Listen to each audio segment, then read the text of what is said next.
First of all, I have to thank Government and for inviting me to speak. Actually, this invitation was originally meant for my director, who's unfortunately left us, and she spent the last 2 years trying to get me to shut up. So this is a kind of parting gift. I have bruises on my right shin from the amount of time she kicked me into the table. So if you are tweeting today, I would advise you to use the hashtag allegedly in case my chief executive does come back. And thank you also for the introduction by Mr. Hughes. I do work a lot in early years, so I'm used to everyone being at knee height. So this podium, to some extent, reminds me of my time this week earlier in the Isle of Wight, where I was visiting our 5 children's centres that had recently been Ofsted, where everyone seemed to be coming up to my shins, if not my knees. So thank you for indulging me with that. And my apologies, because I do have to leave early, and it is quite frustrating when there are so many good speakers that I want to listen to, but also I want to have the opportunity to chat with you. But do contact me afterwards with any questions or follow-ups that you want to make. I do have another meeting to go to, and I do have to leave before Sharon Hodgson gets here, before she calls me about the APPG on short start, which no doubt is as a result of the here today. So I wanted to talk to you very loosely, allegedly, about our approach to child's poverty. And for those of you that are Guardian readers, you may have seen this quoted extensively by Zoe Williams this morning. So I presume the pillar is there to protect me from Zoe Williams' ire for not challenging the government hard enough on issues around child poverty. But I think we have made some very important announcements recently around child poverty, runaways and free school. We're going to be following our free school campaigns, which is on our website. Just briefly, we kind of know about child poverty. If you don't know about the basics of child poverty, where you've been for the last millennia. But there are some important and increasing trends that I think it's worthwhile pointing out. That the gap between incomes is widening. Interestingly, we've heard from the Childcare Commission that's been set up about the cost of childcare and the impact of that on families that are working. And I think one of our greatest concerns at the Children's Society is, of course, those families that are in intergenerational, entrenched poverty, but also the increasing number of working poor. And 61% of children in poverty have working parents. So the age-old route out of poverty, which was once work, is not seeming to be the ladder that it once was. So just want to quickly talk to you about just an insight. This is not currently policy, so you're kind of my guinea pigs for when I go to trustees board and say, can we do this? If you all kind of beg with your feet, I know my career is doomed and short-lived. But just bear with me whilst I share some thoughts with you. And some of you will be familiar with this approach from Naomi Eisenthal, and none of the Naomi's in the room yet today, but about our current model of trying to address child poverty, working on the standard distribution model, the bell curve, the tyranny of the bell curve, as we all know it. There have been 2 approaches to child poverty over the last 20 years, one of which is to try and shift the mean average. How do we raise the average income up? The other has been, how do we target those people that are most disadvantaged, most vulnerable, who are the lowest paid or have the most disadvantage in society. I think one of the things that strike me is that the assumptions on this are one-directional. There's a kind of optimism that we're all going to move out of poverty together, which we all know is not the case, and we can see in the next 2 years coming through the public sector cuts and the impact on the economy that we might well expect more people to be moving into poverty, but actually our policy thinking is only focused on what happens with people living in poverty, getting them out. What do we do to prevent people getting into poverty, and what do we do to actually stop those people in poverty staying there for too long? At the Children's Society, we take a 2 kind of approach. We have 2 general programs. I have to say something about the Children's Society, and sorry, I'll keep it brief. If you want to find out more about us and don't know about us, go to our website or talk to us on the day. But this is really about what we share today. We have 2 key focus or foci, one of which is adolescent neglect. And you will have seen a lot of the news last night around child sexual exploitation. Work in 8 local authorities nationally around child sexual exploitation is really, really very important to us, along with our work around teenage runaways and neglected children. And our work around child poverty. And in the middle, which is supposed to be that bit where you all are on the stage, is where some of our overlapping foci converge. That's just children's society. That's all you need to know for the purposes of today. But what I wanted to talk to you about was about poverty. And in the sense that actually, when we talk to people in positions of power and authority about poverty, there's this kind of, an assumption that there's a fixed stock and we need to turn off the tap. And if we just prevent people going into poverty, we'll solve it. I don't believe that's the case. I think that there has always been poverty, and the contentious thing that I'm about to say is there might well always be poverty for as long as we have the kind of economic system that we have. And so we need to kind of think about that holistically. But that this constant relationship between actual, perceived, and the threat of poverty creates a tension, which influences people's thoughts, beliefs, and actions. So if you're not poor, or you've been poor, and you're trying to influence policy, or you're trying to prescribe what's good for people who are poor, your experience or your fear of poverty is as much a driver of your beliefs as your rational brain. And our concern is that increasingly economists, ideologues, as we know, there are plenty of them about, employers and policymakers are entrenching this dynamic that actually those who are less well off, those who are well off prescribe what is good for those who are not well off. And there's a little bit like we want to be upper middle class, or without wanting to pull the ladder away from aspiration, because I know that's potentially one of the criticisms of this approach, is that actually I'm not sure that it's best people to tell the poor what's good for them. And actually there's a lot of assets and resources and beliefs that actually people who have low incomes generally can, well not generally, but occasionally can live better lives and focus on other things. But my concern is actually that the influence that those people have slowly eroding the social contract between the government and the people, and employees and the people, and the general sense of public trust. And this is increasing the alienation and exclusion and mistrust. Not that I want to blame the police commission and actions on this, but it's interesting the stark discrepancy between what policy makers might think we want and how we respond. And so in that sense, I think we need to think about having a dynamic anti-poverty approach, which addresses and shifts some of the fundamental beliefs and thoughts, rather than just focus on income, although income is critical, and I'll come back to that. So in terms of the emerging thinking that we're having in the children's society at the moment, we see the typology of poverty, a dynamic of poverty, with those people who are remote from poverty prescribing what is best for those people who are in persistent poverty. And actually there's a new tier of people, perhaps there's an increasing tier of people who are in a precarious relationship with poverty, those who are the in-work poor, those for whom a single critical incident, a reduction in working hours, a loss of a job, a family breakup, can make the difference between getting by and keeping one's head above water, or entering into the vicious cycle and circle of persistent poverty now. And we think government has a total responsibility in the area of those persistent poor, but for the persistent poor in terms of policy, welfare, etc., access to services.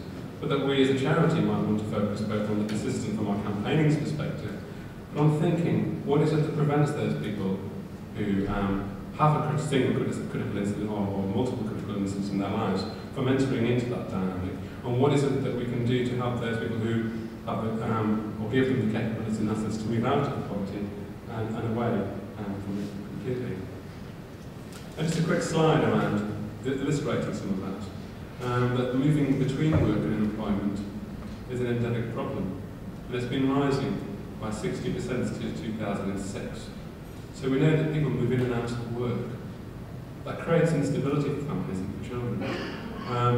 53% of the poor working adults in families where they or their partner works, and this trend is increasing. And actually one of the things that surprises me that we don't say much more about, because we're always so fixated on government getting things right, is what's the role of the private sector of employers in this.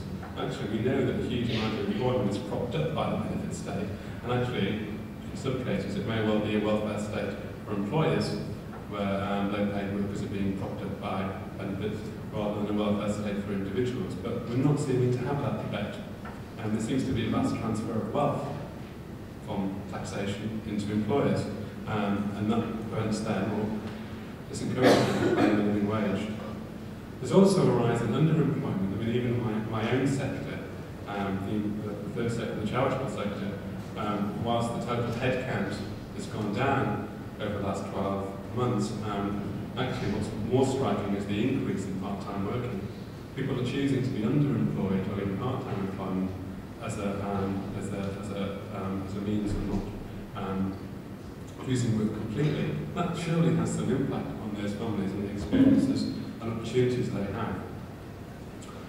So, I guess what I wanted to say about work in a nutshell, I'm not very good at nutshells, so I'll try and say it in a nutshell, is that the quality of employment, not just employment, is often the key to preventing repeated spells of poverty, and we need to think about that much more closely.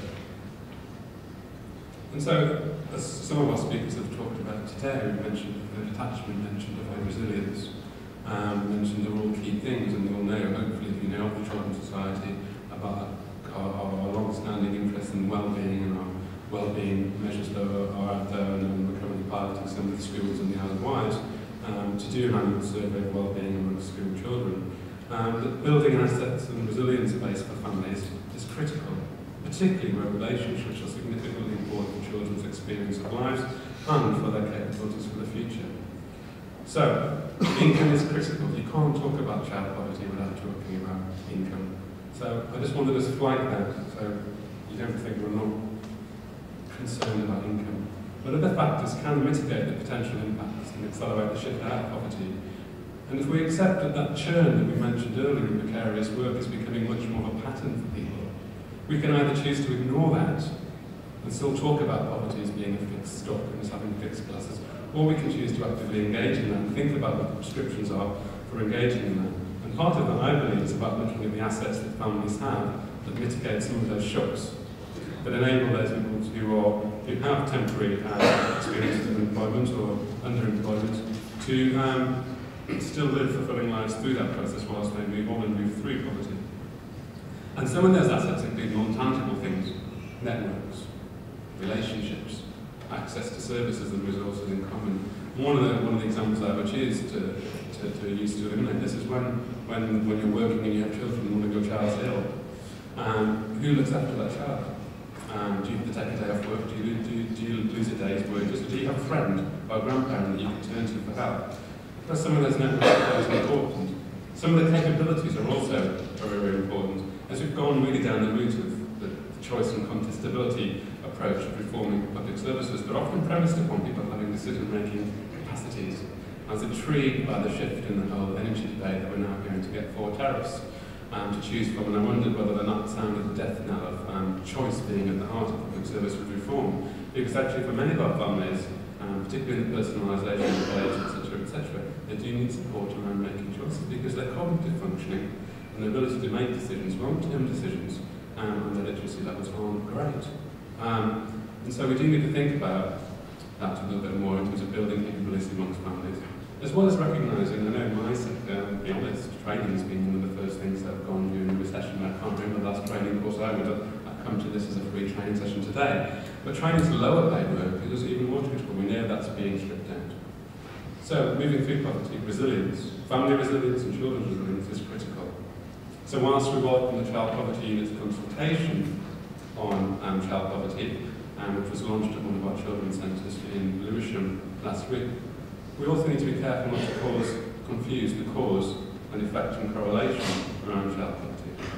We believe we should start with the quality of people's lives, of their lived lives, rather than the quality of the services. And I do a lot of work with local authorities and public organisations who have been obsessed over the last 10 years about systems improvement, very much focused on improving their own systems and related back to the earlier question about integration and collaboration. Once we've improved our services, we'll get to collaboration. But government has very little answer for what happens in the rest of people's lives that aren't touched by public services. And I think as a society, we do need to think about what is our ask of the state, and what is our ask of the market, and what is the ask of ourselves. And of course, not blaming families in poverty as being dysfunctional. I was shocked at, and Dan tweeted this, that the ministers could come to stand in one of our children's centres and talk about dysfunctional families who were in poverty whilst those families were in the room and label them as dysfunctional. There was certainly a sense of dissonance between what they were saying and the conditions they found themselves in. And of course children being blamed as whatever the socially acceptable phrase at the moment is, whether that's chab, whether that's feral, whether that's one of those kind of markers that indicate a subtle judgment and a subtle blaming and a passing of the buck of poverty into the lives of children. And I think blaming families and families being dysfunctional, of course there are challenges for those families, and some of them frankly are dysfunctional, but not all of them are. But blaming them being poverty seems to me a rather one-way street. So, in my endeavours to keep to time, it's all right, not too bad. No yellow card yet for me, so I'm going to throw that at you as a piece of emergent thinking. I was asked to do a special address, and I took that as hopefully you'll find it special.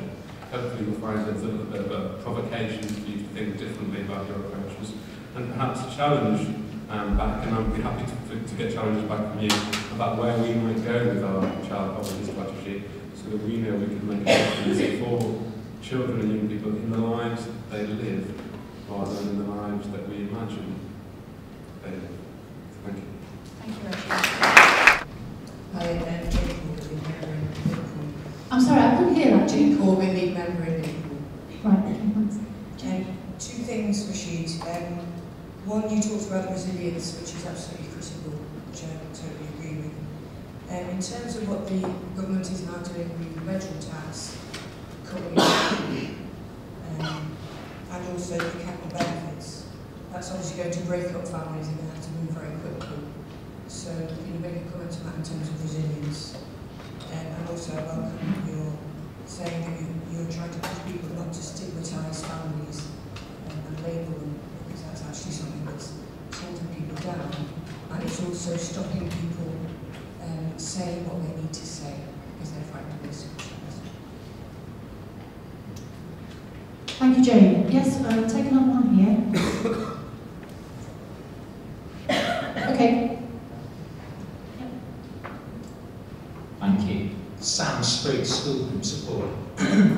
I found that a very interesting presentation, and some of the data you presented was just kind of crystallised and reinforced, I guess, some of our experience in school home support. I mean, I think for me the big question that comes from it is how we meet that challenge and how we work effectively with families to actually turn the family around. And I guess one of the things that very often happens in our work, because we have the opportunity to work both with children and their parents, we get quite a clear picture of the way in which those two pieces of work are very closely sort of entwined with each other. And I mean, you're presenting a picture of, you know, working parents who are nevertheless extremely disempowered and in employment situations that just make them feel less confident and less capable. And clearly, never mind their position as employees, that makes it very hard for them to be effective parents who can adequately support their children's education. And I think there's a whole aspect around how we help parents to model effective responsibility and aspiration to their children, but we can't really do that without addressing their problems. I'm also sort of conscious that there's a sort of a significant sort of, you know, political development has been the whole troubled families agenda, which very much targets families where there is parental unemployment rather than families where there is poverty, etc. So I just think for me that's the question that arises from, you know, how we do pursue that, you know, how we create a sustained level of work that is effectively addressing both those sets of needs and looking at the whole family. Thank you, Sam. Do you want to take those two? Thank you, Sam. Thank you, Sam and Jane. I think taking Jane's points first, I'm very keen on resilience. I mean, good, healthy relationships between children and families, children, parents and carers, and the wider kinship structures and friendship structures being central to children's lives. And we know at Children's Society from the the childhood research we did several years ago that of the 50,000 people we surveyed, by and large, children's perspectives was that relationships was the most important things in their lives. And that's relationships with their peers as well as relationships with their families. And I think to some extent, touching on the earlier presentation around health and around how we work with children, sometimes we don't give enough weight to children's own experiences of their lives. And if they're saying their peers and their friendships are critically important in their well-being, how do we reflect that in the policies that we deliver through our own organisations and elsewhere?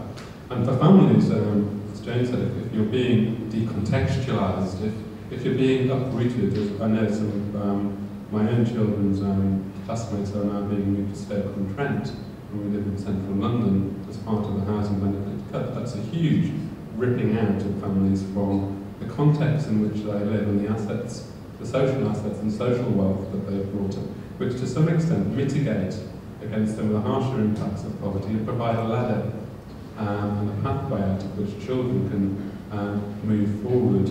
So I do think that actually just uprooting families on the basis of the income target rather than an understanding of the lives that they live is rather cruel and unnecessary and harsh. So in terms of the cap on benefits, so actually we know that we're obsessed politically with deregulation, despite the failure of the banks, despite the failure of the energy watchdogs. We're obsessed with deregulating, despite the fact that we've seen that regulation as it has been constructed has been ineffective. And so deregulation of the housing market and the lack of answer from the government in terms of what the position is around how you regulate rented properties and make them affordable and how you construct sufficient regulated properties, I think is the other half of the unwritten story here. And no one's really wanting to go there because ideologically, a lot of political thinkers are on the deregulation camp because they believe the state has a particular role with the market. And actually what happens is taxpayers, our money, ends up being used to support and mitigate the impacts of that failure of regulation or deregulation. Allegedly, tweets, please. That's not Children's Society policy. That's why I don't get out very much to talk. But in terms of Sam's point, I do think that the troubled families isn't about troubled families, or is it about troubled systems? I think to some extent it's both. And when I talk to my practitioners in early years about readiness for school, one of the things that they're also keen on is schools readiness for children. And I do think there are two sides to that coin. Of course, no primary school teacher wants a child turning up that isn't toilet trained or can't express themselves or has a dummy or can't. And there's a lot of work that needs to be done in schools to invest upstream in that process. But there's also a lot of considerations that we need to make around as we move to mass academisation of families of schools, mass academisation of schools, and how all the structures that we've had, as the previous speaker was saying around health and schools, are being deconstructed in the present with a view to rebuilding them over the future. There is a gap that's opening up between what we do in early years to get children ready for school, in the broadest sense, and what schools do in that gap that's going to emerge about getting themselves ready for a different kind of child potentially, or for all children rather than just the child that's going to get their 5-star GCSE. So I do think there is a sense of troubled families, of course. We do know from the graphs that we've seen around children entering care, there is a large amount of trouble in families. What we're not very clear about is what the trouble in the system might be.